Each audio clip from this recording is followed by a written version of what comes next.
তো চলো আজকে বাংলা পড়া যাক। স্যার আপনি বাংলাও পারেন?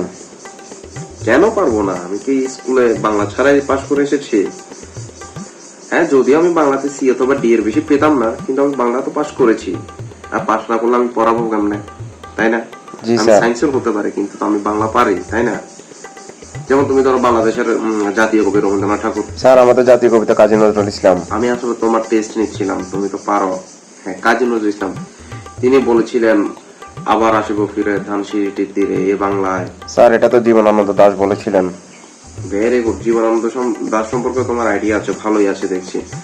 তারপর হচ্ছে বাংলা সাহিত্যের বিখ্যাত বিদ্রোহী কবি জসিমউদ্দিন। স্যার আমাদের বিদ্রোহ কবিতা কাজী নজরুল ইসলাম। এক্স্যাক্টলি, কাজী নজরুল ইসলাম। তুমি কিন্তু বেশ ভালো করছো।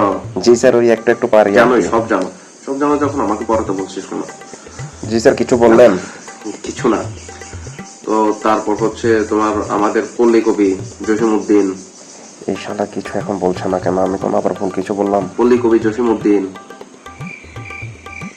জি স্যার, পল্লী কবি জসিমউদ্দিনই তো। আসলে বাংলা আমি পড়াই না, কিন্তু বাংলা অনেক নলেজটা অনেক ভালো আর কি। তো হচ্ছে পল্লী কবি জসিমউদ্দিন, তিনি তার গীতাঞ্জলির জন্য পুরস্কার পেয়েছিলেন, নোবেল পুরস্কার। স্যার গীতাঞ্জলির জন্য নোবেল পুরস্কার পেয়েছে রবীন্দ্রনাথ ঠাকুর। রবীন্দ্রনাথ ঠাকুর গীতাঞ্জলি কাব্যের জন্য নোবেল পুরস্কার পেয়েছিলেন, তাই না? জি স্যার। হ্যাঁ। তারপর হচ্ছে আমাদের হচ্ছে জাতীয় সঙ্গীত লিখেছিলেন শিল্পী কামরুল হাসান। স্যার কামরুল হাসান তো জাতীয় পতাকা ডিজাইনার, আর উনি তো সাহিত্যিকও না। সাহিত্যিকও না এমন বললাম, কিন্তু উনি আমাদের জাতীয় কিছু একটার সাথে সংযুক্ত আছে। হ্যাঁ ঠিক আছে, আমাদের জাতীয় পতাকা ডিজাইনার। আমি একটু উল্টিয়ে বললাম আর কি, তুমি পারছো কিনা। ওর স্যার বাংলা না পারলে বলেন, আপনাকে কি পড়াতে বলছি? পড়াতে হবে না বাংলা।